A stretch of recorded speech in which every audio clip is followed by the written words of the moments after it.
Persona panel ini adalah sebuah hal yang unik dan bisa dibilang dia pertama di Indonesia juga kan. Menurut gua ini bantingan si B10 ini memang bener sih kalau memang mereka ngomong ada campur tangan dari Eropanya kan. Jadi mobil ini tuh dia memiliki layout ban staggered, depan belakang ukurannya beda.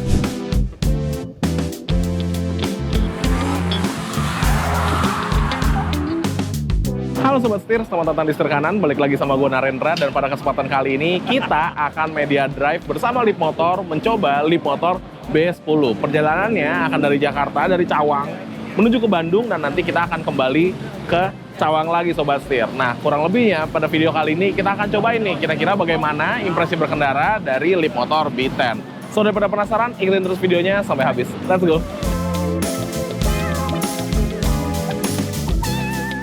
Setir Kanan, harganya cerdas, jaringannya luas. Setir Kanan. Oke Sobat Setir, sekarang kita sudah on the way menuju ke Bandung.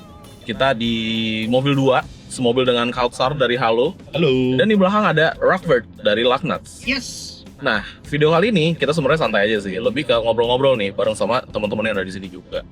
Oke, langsung aja kita langsung ke tempat di mana kita dapat menguji rasa suspensi dari mobil ini, yaitu MBZ.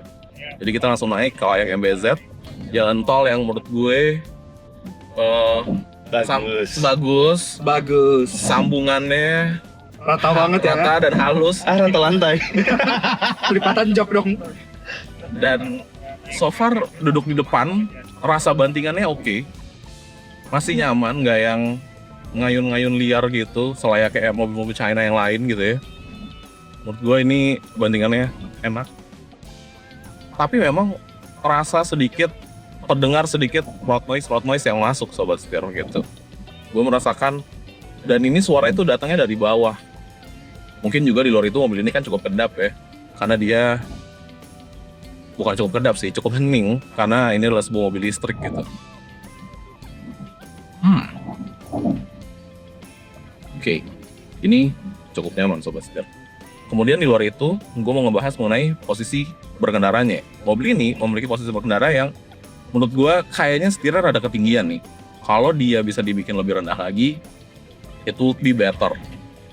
Ini untuk pengaturan setirnya dia tilt and telescopic, jadi bisa di-adjust harusnya. Tapi entah kenapa ya, menurut gue tinggi gitu posisinya. Padahal ini udah paling rendah. Tinggi gue juga nggak tinggi-tinggi banget Sobat Setir, di 170 cm aja. Gitu. Di luar steering wheel, posisi duduknya cukup nyaman. Blind spotnya juga menurut gue cukup minim. Dia juga memiliki blind spot monitoring system. Jadi ketika kita berkendara dan kita nggak sadar ada mobil di bagian blind spot kita, tentunya itu udah semua ke-cover dengan si teknologi blind spot monitoring ini gitu. So far so good. Kalau menurut teman-teman gimana di dalam mobil ini? Boleh dong berpendapat sedikit. Oke, di sini Gimana, Sob? kalau misalnya gue personal ya, gue selalu cari mobil yang bagian depannya lega. Oke. Karena tinggi gue lumayan tinggi, berat gue lumayan berat, lebar gue lumayan lebar. Lebar. Untuk jok, untuk badan selebar gue masih sedikit kekecilan. Oh ya? Jadi kayak bagian lumbar supportnya ini masih terlalu maksa kita jadi untuk kayak gini. Jadi untuk mungkin road trip yang di atas 10 jam butuh banyak istirahat sih. Butuh banyak istirahat. Tapi pandangan ke depan lega banget. Oh, gue setuju. Luas banget, luas banget. Wheelsnya kacanya kayak gede gitu ya. Gede banget, kacanya gede banget. Terus juga tadi juga sempat dibilang coefficient of drag-nya itu minim, dan as we can hear kayak suara angin itu nggak terlalu masuk, justru road noise Suara bawah kan. Suara Iya. bawah. Betul. Dan gue senang banget sih ada si Persona ini sih. Persona apa namanya Pak? Persona panel. Persona panel. betul. Iya, Jadi ini ngebantu banget. Persona panel ini adalah sebuah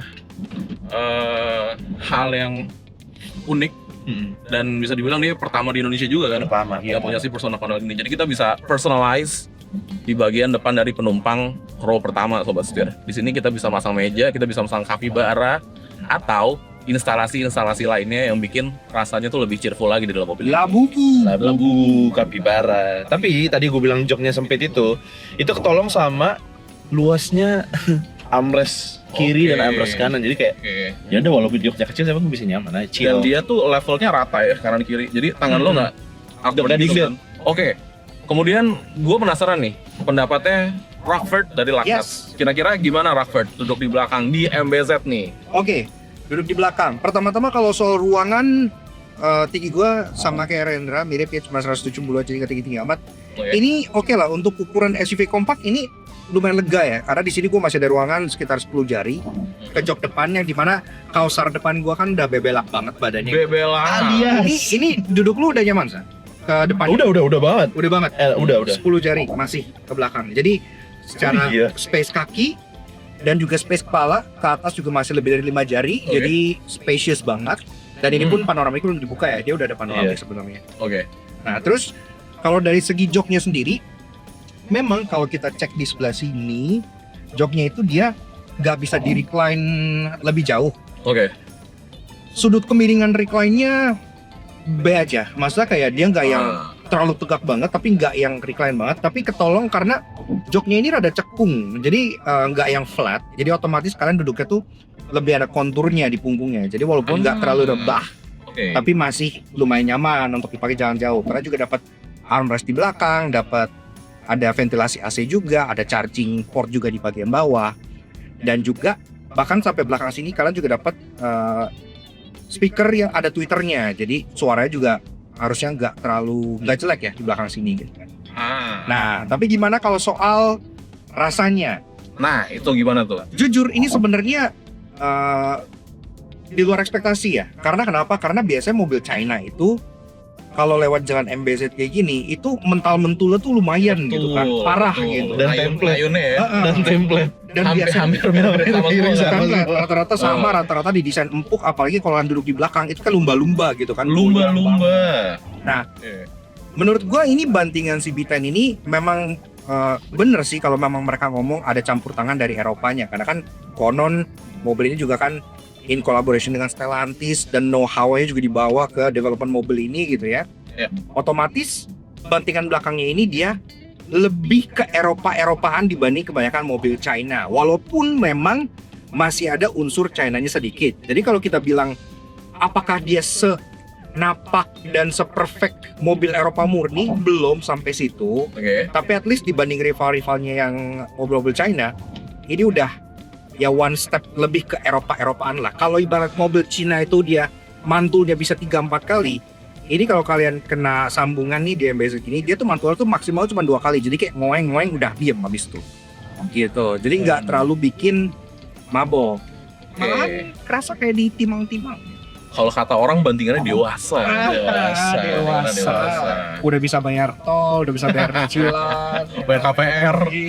Oke, tadi Rockford sempat ngebahas mengenai jok. Iya, joknya emang gue juga setuju sih. Dan dia tuh bahannya apa bahasa tadi? Oevostex. Ya itulah. Sebuah bahan leather yang dipadukan dengan silikon gitu. Jadi kayak sabi kulit tapi ada campuran silikonnya. Iya, yang bikin rasanya tuh jadi lebih empuk lagi, klaimnya sih gitu. Dan juga ada satu ciri khas mobil China yang di mobil ini nggak ada menurut gue, yaitu baunya. Bau. Betul, karena mobil ini itu untuk lem-lem di bagian joknya itu water base, jadi lebih friendly lagi nih. Dan proven bahwa masuk ke dalam mobil ini baru ya, kilometernya juga belum banyak. Dan kita ngerasa kalau emang nggak bau gitu sobat setir, mantep banget. Biasanya tuh kalau kata tim gua, kalau kata si Alvin, Ya. mobil China tuh kebanyakan bawa toko sepeda. Maksudnya tuh Rubber. iya, karet, lem gitu kan. Iya. Apalagi kalau kalian pakai mobil China terus kalian jemur tuh panas-panas masuk. Nah, itu baunya kayak bawa toko sepeda. Nah, di sini tadi mobil ini dijemur sebelum kita masuk semua di luar gitu ya. Dan nggak ada baunya. Nggak ada baunya. Iya benar. Betul. Nggak ada baunya. Penggambaran dari siapa tadi, Alex ya? Alvin. Penggambaran dari Alvin menurut gua penggambaran yang 100% akurat karena real sobat setir. Emang bau toko sepeda. Bau toko sepeda. Kalau buka bagasi ada aibon-aibonnya sedikit. Bener.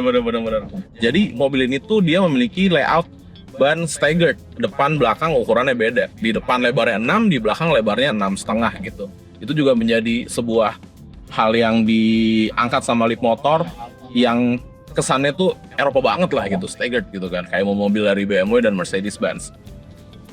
Depan 6, belakang 6,5, depan lebarnya bannya berapa? 225. 225. belakang 235. 235 gitu sobat setir. Apakah berpengaruh ke rasa handlingnya? Mobil 1 tadi kita udah lihat dia cukup bermanuver di sini. Kita juga pengen, kita cobain ya. 1, 2, 3. Wah. Aman sobat setir. Kita coba lagi pindah jalur mendadak. 3, 2, 1. Oke. Menurut gua mobilnya lumayan berasa limbungnya itu lumayan berasa, dan tadi pas kita pindah jalur secara mendadak di kecepatan 70 km, 75 km per jam, gue mendengar ada sedikit decit suara ban di depan. Yang asumsi gue kayaknya sih depan kurang grip sobat setir. 225. Harusnya kalau dia dikasih lebih lebar lagi depan dan lebih lebar lagi di belakang, handlingnya akan menjadi lebih optimal. Lebar Itu setengah gitu ya. Wah, itu sih lebar banget. Tapi ya itu sih menurut gua salah satu hal yang mungkin bisa diimprove dari klip motor B10 ini. Ini kita coba pindah-pindah jalur aja. Kalau kita coba di jalanan yang berkelok mungkin beda lagi ceritanya sobat setir gitu. Oke, kalau gitu kita lanjutkan lagi perjalanan kita. Let's go.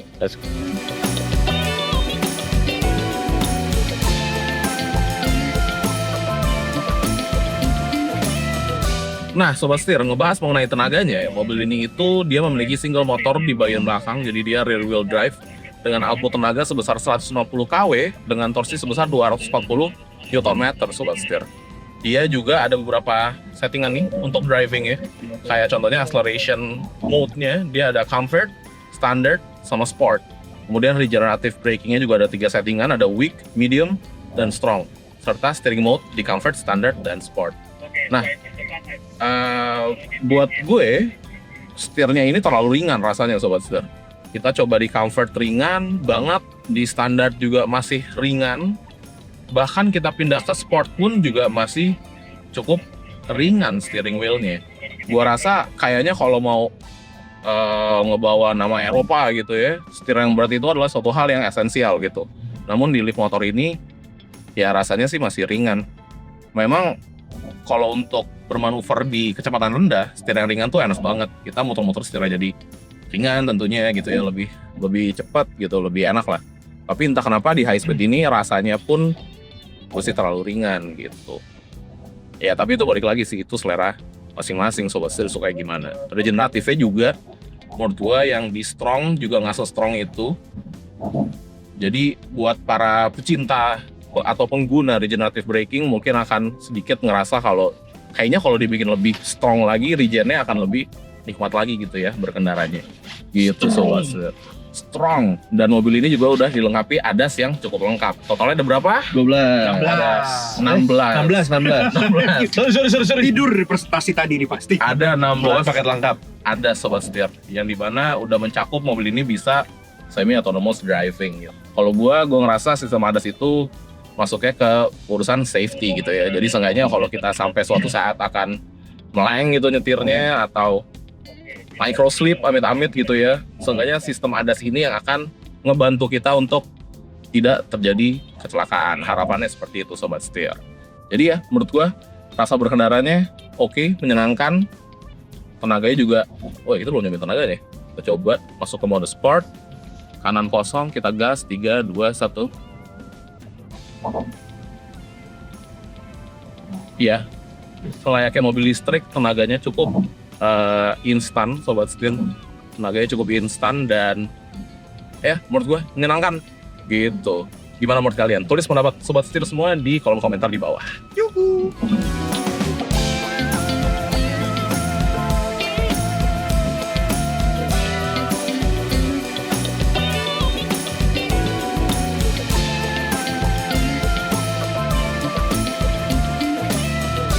Oke sobat setir, sekian video kali ini. Jadi kita udah cobain rasa berkendara dari Leap Motor B10.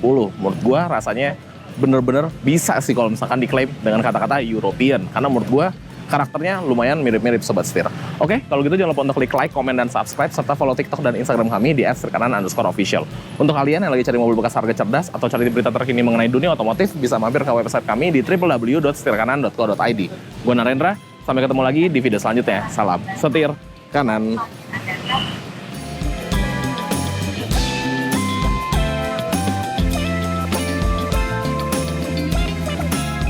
Ada sesuatu. Ada. Nanti dipotong aja ya editor ya. Hey. Itu baru aksi. Aksi. Aksi full action.